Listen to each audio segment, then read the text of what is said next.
आदाब नाजरीन, मैं इकरा कुरैशी आप सबका आपके अपने प्रोग्राम तालीम और रोज़गार में खैर मकदम करती हूँ।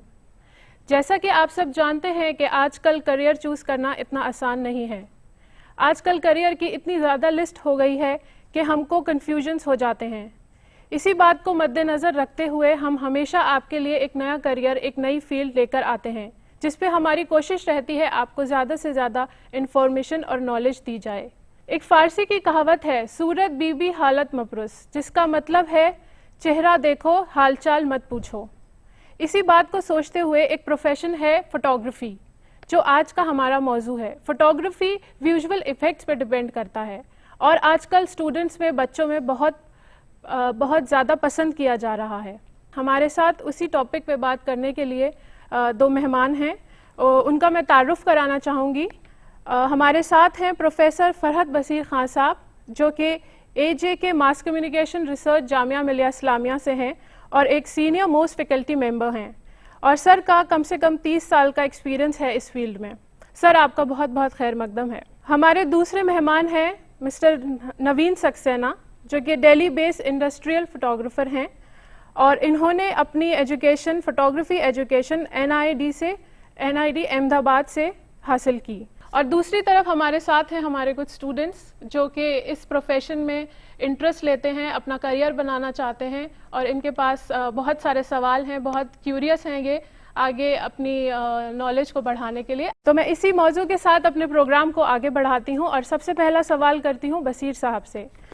सर, मैं ये जानना चाहूँगी कि ये प्रोफेशन या करियर, इसके लिए किस तरह के आउटलुक की ज़रूरत होती है? ये जर्नी जो फ़ोटोग्राफ़ी का कैरियर आप अगर चूज़ करेंगे तो वो बहुत फुलफिलिंग और बहुत अच्छी जर्नी होगी।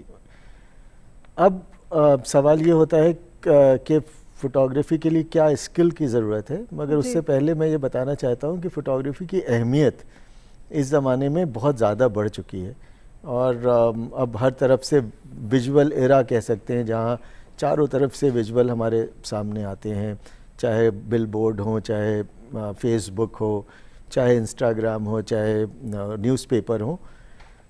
और अभी ये माना गया है कि फ़ोटोग्राफ्स जो हैं वो दुनिया को बदलने का काम कर सकते हैं। बहुत सारी वॉर स्टॉप हुई हैं और जब आप पढ़ेंगे तो पता चलेगा कि बहुत सारी वॉर शुरू भी इसी वजह से हुई हैं।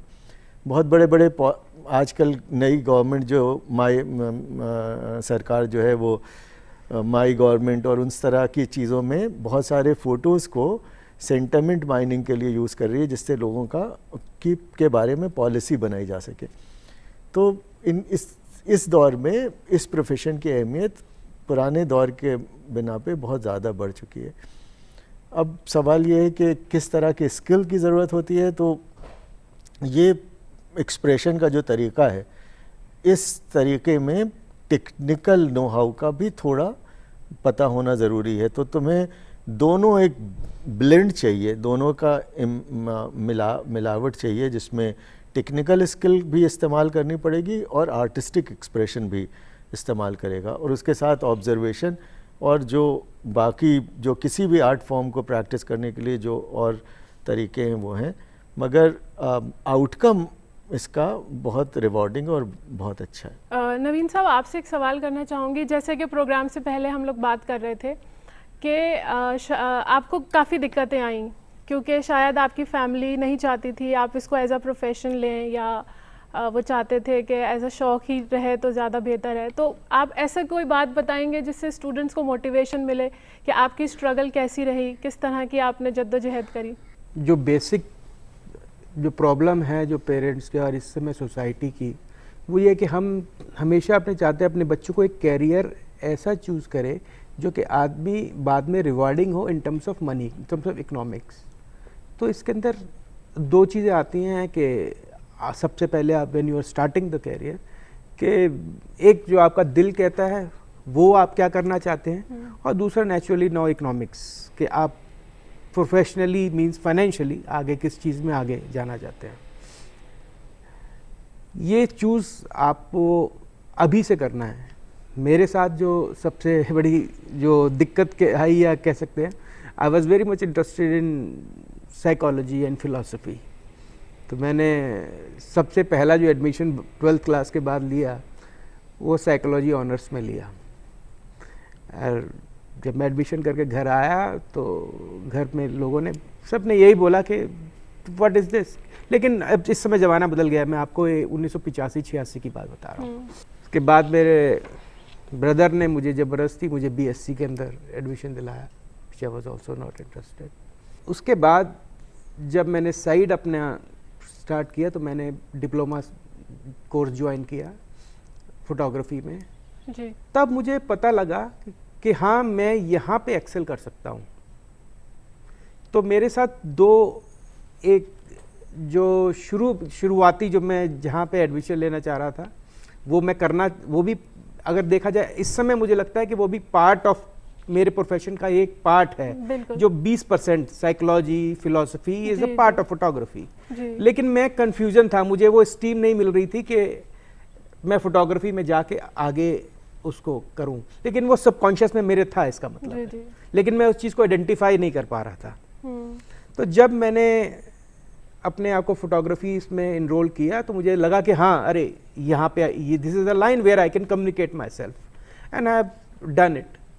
उसके बाद मैंने नेशनल इंस्टीट्यूट ऑफ डिज़ाइन में मुझे यूनाइटेड नेशंस की स्कॉलरशिप मिली, मैंने वहाँ इंडस्ट्रियल फोटोग्राफी की। और उसके बाद में फ्रीलांस 28 साल हो गए। वसीर साहब, मैं आपका इंट्रोडक्शन पढ़ रही थी, माशाल्लाह बहुत लेंदी है, बहुत अचीवमेंट्स हैं, बहुत कुछ बताने लायक है।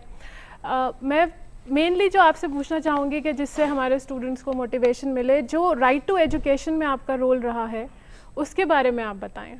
हम लोगों को हमारे ज़माने में अपना प्रोफेशन चूज़ करने में काफ़ी दिक्कत का सामना करना पड़ा जी। और जो दिक्कत अब नहीं है। बिल्कुल।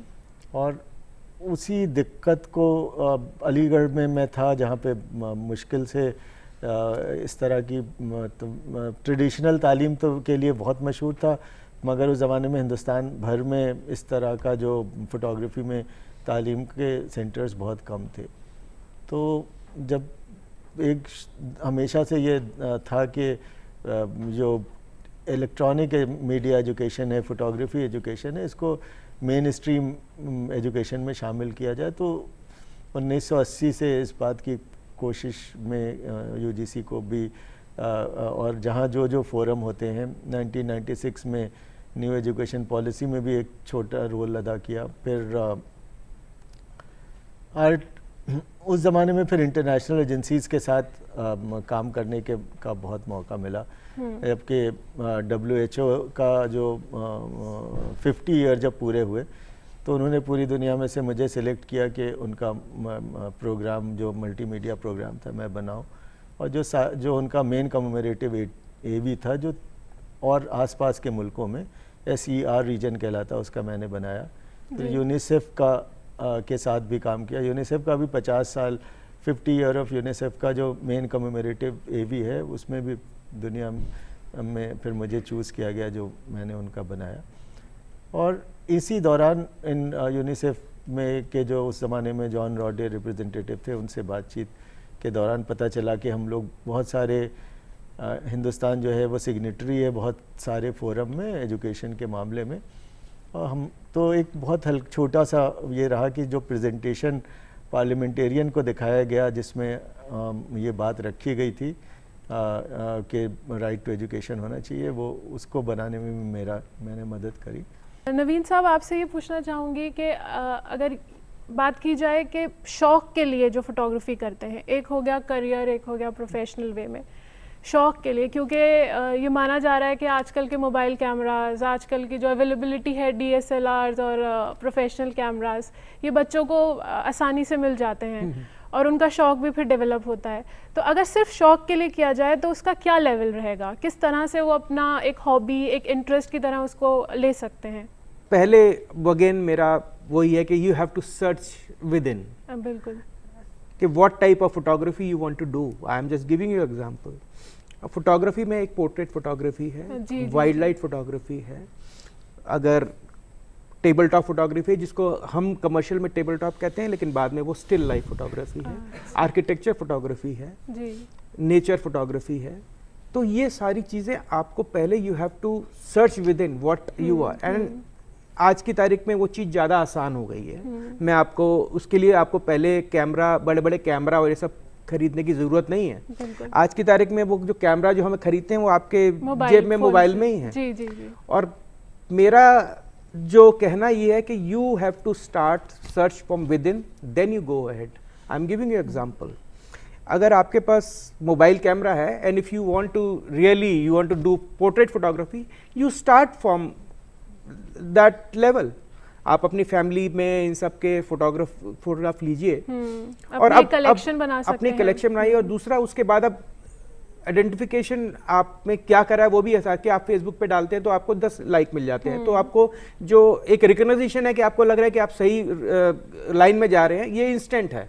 हमारे टाइम में हम पहले वो सोचते थे, प्रिंट डेवलप कराते थे, फिर दिखाते थे, तो वो लोग कहते कि नहीं, अब तो सब कुछ इंस्टेंट सब कुछ इंस्टेंट है।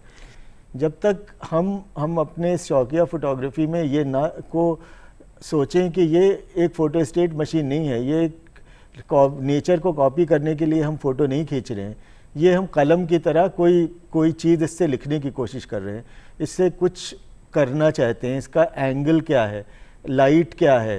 ये बिगनिंग के जो लेसन है, जो बहुत बड़े लेसन हैं, जो बहुत दिनों में मैच्योरिटी में पहुंचेगा, वो मोबाइल कैमरा आपको सिखाना शुरू करता है कि किस एंगल से खींचा तो इसका क्या मतलब हुआ, किस लाइट में खींचा तो अगर ज़्यादा कंट्रास्ट है तो स्ट्रेंथ और ये उसकी पावर दिखाई देने लगती है, अगर लाइट का रेशो कम है तो अप्रोचिंग और अप्रोचेबिलिटी और उस तरह के कुछ और इफ़ेक्ट उसमें आते हैं। तो आपके ऑब्जर्वेशन और उसको को इन्हांस करता है आपका अपना कैमरा जो है। अब हम अगर करियर के बारे में सोचें, क्या एलिजिबिलिटी है, किस तरह से वो अप्लाई कर सकते हैं if they want to go for a career? बहुत एवेन्यूज़ हैं और मैं क्या सजेस्ट करता हूँ, 12th क्लास के में अगर आप पढ़ दें तो एक तो स्ट्रीम ये है कि किसी स्पेशलाइज्ड फोटोग्राफी डिप्लोमा में जाएं, कुछ डिप्लोमा मौजूद हैं हमारे पास जी। अगर, और मुझे ये लगता है कि उससे भी अच्छा ये है कि किसी ऐसे बड़े डिसिप्लिन में जाएं और बाद में फ़िल्टर करके फ़ोटोग्राफी में पहुँचे जहाँ थोड़ी नॉलेज बेस पड़े। अगर एकेडमिकली बात करें तो क्या कुछ सब्जेक्ट की बाउंड है कि इनके पास साइंस है या आर्ट्स है या कॉमर्स है, ऐसा कुछ है? हमें क्या करना चाहिए कि बहुत सारे कोर्सेज हैं जिसमें पार्ट फोटोग्राफी है, जैसे डिज़ाइन के कोर्सेज हैं, जैसे जर्नलिज्म के कोर्सेज हैं, कुछ फोटोग्राफी के कोर्सेज हैं, उनमें जा सकते हैं और साथ के साथ अपनी हॉबी की तरह फोटोग्राफी भी रख सकते हैं। मतलब ग्रेजुएशन के साथ भी ये सब्जेक्ट इंक्लूड हो सकता है? हाँ, कुछ कोर्सेज, कुछ ग्रेजुएशन के कोर्सेज हैं जो आर्किटेक्चर से लेके ज़्यादातर में मेन उन कोर्सेज में भी हैं, और खुद फोटोग्राफी के कोर्स हैं जो ग्रेजुएशन का लेवल रखते हैं, जो 12th पास है। आफ्टर ग्रेजुएशन तो बहुत बड़ी दुनिया खुलती है। मेरे इंस्टीट्यूट में AJK mass communication research centre में भी एक 1 ईयर का diploma in photography and visual communication है जो बहुत अच्छा दुनिया में नाम पैदा कर रहा है। तो ग्रेजुएशन के बाद तो काफ़ी रास्ते खुलते हैं, ग्रेजुएशन के बाद बहुत ज़्यादा चांसेस है जिसमें आप पढ़ें, स्कोप ज़्यादा है।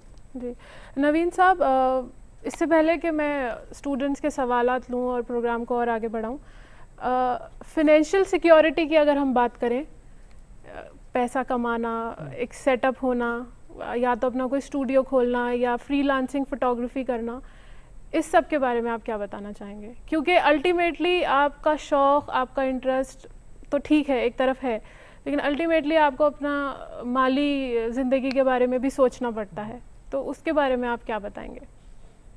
सबसे पहले जो बेसिक रिक्वायरमेंट है, कैमरा, लाइट, ये सब बात की बातें हैं। बिल्कुल। मैं एक वर्ड बार बार रिपीट कर रहा हूँ, search with in, search with in. उसका मैं अब आप सबसे पहले आपको अपने को देखना पड़ेगा कि आपका ऑब्जर्वेशन लेवल कितना है। First of all you have to see कितने आप ऑब्जर्वेंट हैं, और उसके बाद आपके अंदर पेशेंस है। ये दोनों वर्ड अगर रहते हैं, then you go into the profession. This is the basic criteria. अब आई बात इक्विपमेंट की और फाइनेंशियल जी। उसकी। देखिए इक्विपमेंट और ये सब पहले के ज़माने में, जब मैं टाइम स्टार्ट किया तो हम लोगों को पहले पैसा इकट्ठा करना पड़ता था, फिर एक कैमरा लेके जी, आना बिल्कुल, पड़ता था, बिल्कुल। और फिर हम लाइट, और ये हम सोचते थे कि अरे अब इतना पैसा हो गया तो हम लेके के आएंगे। और उस समय मार्केट भी इतनी ओपन नहीं थी, मतलब ये जो कैमरे के ब्रांड्स हैं वो मिलते नहीं थे, बिल्कुल, अब स्मगल तो बहुत ज़्यादा कंपटीशन है, अब तो फाइनेंस होने लगे हैं, मतलब दूसरा एक और सबसे अच्छी बात हुई है ओवर द इयर्स कि अब लाइट, कैमरा, लेंस वगैरह ये सब रेंट पे मिलते हैं। तो आज की तारीख के अंदर जैसे मैं अभी हूं और मुझे अगर कोई एक शूट है तो कोई मुझे असाइनमेंट मिला है, तो मुझे असाइनमेंट मिला है तो मेरे को कुछ करने की जरूरत नहीं है, मुझे एक रेंटल कंपनी के पास जाके मुझे रेंट के पे लाइट्स मिल जाएंगी, मुझे कैमरा मिल जाएगा, मुझे किस टाइप की शूट करनी है उस टाइप के मेरे को लेंस किराए पे मिल जाएंगे। तो आपकी बेसिक इन्वेस्टमेंट तो कुछ नहीं रही। तो ये एक शॉर्टकट हो गया है, विच इज वेरी गुड। मुझे अब लगता है कि कितने साल हमारी ज़िंदगी के जो हमने अपने पैसा सेविंग्स और उसमें लगाए वो हमारे वेस्ट गए, अगर ये अपॉर्चुनिटी हमारे को मिली होती तो। बट एनीवे, ये बात इन्वेस्टमेंट की रही, स्टूडियो की रही। मैं आपसे स्टूडियो, अब जैसे इक्विपमेंट की तो आपकी प्रॉब्लम सॉल्व ही हो गई है, studio is also not required. What is required is the observation and patience and the sense of creativity. If you are having a very good eye, you just take a camera on rent and start. I am just telling you, एक और बहुत अच्छी बात जो अभी हुई है, अब ई कॉमर्स का जमाना आ गया है। ई कॉमर्स के जमाने में अब होने वाला क्या कि हर चीज की फोटोग्राफी होगी, क्योंकि they wanted to sell online. बिल्कुल बिल्कुल। तो जहाँ पे पहले प्रोडक्ट जो फोटोग्राफी हमारे टाइम में होती थी, कुछ 100, 50, 200 चीजों की होती थी, जी। लेकिन अब आपको अगर एक साबुन भी बेचना है ऑनलाइन तो वो फोटोग्राफी होनी है। अगर ये ग्लास के अंदर इसके 6 इनके वेरिएशंस हैं तो उसकी फोटोग्राफी होनी है। तो वॉल्यूम कितना बढ़ गया बिजनेस का। लेकिन मैं जो आपको कहना चाह रहा हूँ, since you are starting your career, studio equipment is all, it is not that important necessary. अगर आपके मन विदिन है and if you are having good eye, you can just go ahead. तो मेरे ख्याल से अब स्टूडेंट से शुरुआत की जाए। आप लोगों के पास बेशक बहुत सारे सवालात होंगे, तो आपसे शुरू करते हैं। Hello sir, hello ma'am, my name is Gayatri Arora. Sir, I have completed my graduation in journalism only. I want to know कि for further studies and masters, in which photojournalism field I can take admission in Delhi. Photo journalism specialised field है और उसके लिए बहुत सारे courses बहुत सारे university में खुले हैं।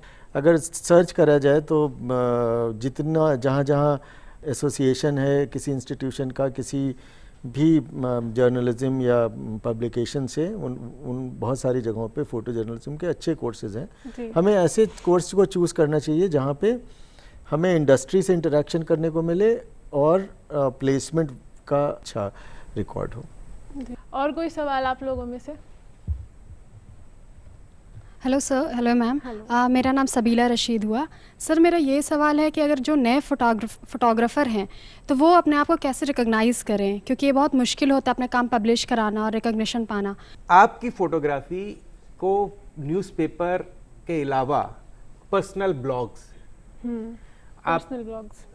आप किसी पर्सनल ब्लॉगर से अगर आप टाई अप करें, अब आज लोग बहुत सारे पर्सनल ब्लॉग हैं जो फूड के ऊपर लिखते हैं। आपका अगर फूड फोटोग्राफी में इंटरेस्ट है, you can tie up with the bloggers, you know, and they will hire you as a photographer.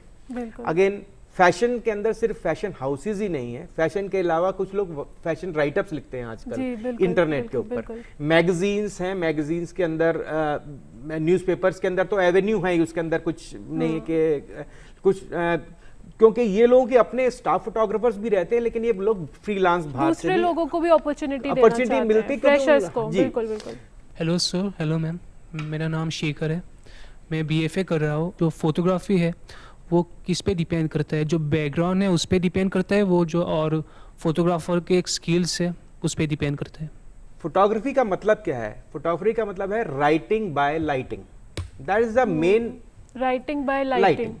This is definition of a photography is writing by lighting. अब मैं आपसे एक क्वेश्चन पूछता हूँ। एक आपके पास किसी एक ब्रांड का पेन है जो कि 4 रुपए का मिलता है, और एक ब्रांड का पेन है जो कि 5,000 रुपए का है या 50,000 रुपए का है। अगर आपके पास पोएट्री स्किल है और आप वो को मैं 50,000 रुपए का पेन ला के दे दूं, क्या आप अच्छी पोएट्री लिख सकते हैं? सही You कह रहे are writing by lighting. You need to write with the help of light. Camera equipment is just a pen. It's like a pen.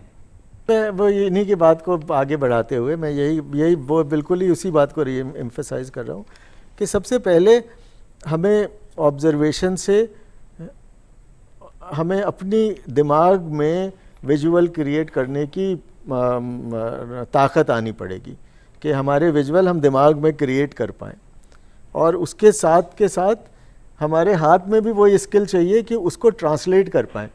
यहाँ पेन का एग्जाम्पल बहुत अच्छा नहीं है क्योंकि ये टेक्निकल फील्ड भी बहुत है, इसमें आपको you need to know your tool, अपने टूल को अच्छी तरह से इस्तेमाल करना भी आना पड़ेगा और वो कनेक्शन डेवलप करना पड़ेगा कि जो दिमाग में जो इमेज बनाई है वो हमारे हाथ उस क्राफ्ट को उस टेक्निकल एक्सेलेंस के और उस टेक्निकल फिनिश के साथ प्रोड्यूस कर पाए, क्योंकि आजकल के ज़माने में इतने सारा विजुअल आ गए हैं कि you have to stand apart from them. अब आपको जो नॉर्मल है वो बोरिंग होना शुरू होगा, जो हम बहुत अच्छे हर कलर वलर सब बिल्कुल ठीक है, वो अब सबसे बोरिंग फ़ोटोज़ होने शुरू हो गए। जो पहले हम समझते थे यही अल्टीमेट है, बिल्कुल जैसा दिख रहा है वैसे आ जाए। जी। आखिर में मैं आप दोनों मेहमानों से ये कहना चाहूँगी कि अगर आप शॉर्ट में कोई ऐसा मैसेज इनको दे सकें जिससे इनको और मोटिवेशन मिले, और जाहिर सी बात है घर बैठे इनके पेरेंट्स भी ये प्रोग्राम देख रहे होंगे, ऐसा कोई मैसेज जिससे इनके पेरेंट्स को भी ये मोटिवेशन मिले कि अगर हमारे बच्चे ने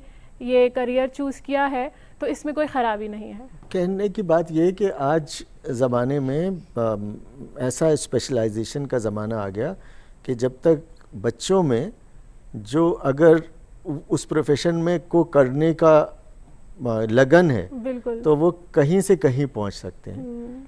आप उसमें जोग्राफिकल बाउंड्रीज भी अब ख़त्म हो गई, संस्कृत पढ़ के ऑक्सफोर्ड में नौकरी कर सकते हैं, तो मगर अच्छा करना पड़ेगा। मैं आप दोनों मेहमान का बहुत शुक्रिया अदा करना चाहूँगी कि आपने अपना कीमती वक्त निकाला और आप हमारे स्टूडियो में आए, हमारे स्टूडेंट्स को मोटिवेट किया। ज़रूर ये भी कहना चाहूँगी कि आपको भी इससे बहुत फ़ायदा हुआ होगा, और उम्मीद करती हूँ कि जो आपके कन्फ्यूजन्स थे वो दूर हुए होंगे। तो आप लोगों का भी बहुत शुक्रिया। और नाजरीन से मैं ये कहना चाहूँगी कि कोई भी प्रोफेशन हो, कोई भी करियर हो, बच्चे की काउंसलिंग और गाइडेंस बहुत प्यार से और बहुत अंडरस्टैंडिंग के साथ बहुत ज़रूरी है। और ये उम्मीद करती हूँ कि आपको आज का हमारा प्रोग्राम बहुत पसंद आया होगा। आप अपने ख़यालात और फीडबैक हमें भेज सकते हैं। हमारा ईमेल आईडी है talimorozgar@gmail.com। बहुत शुक्रिया।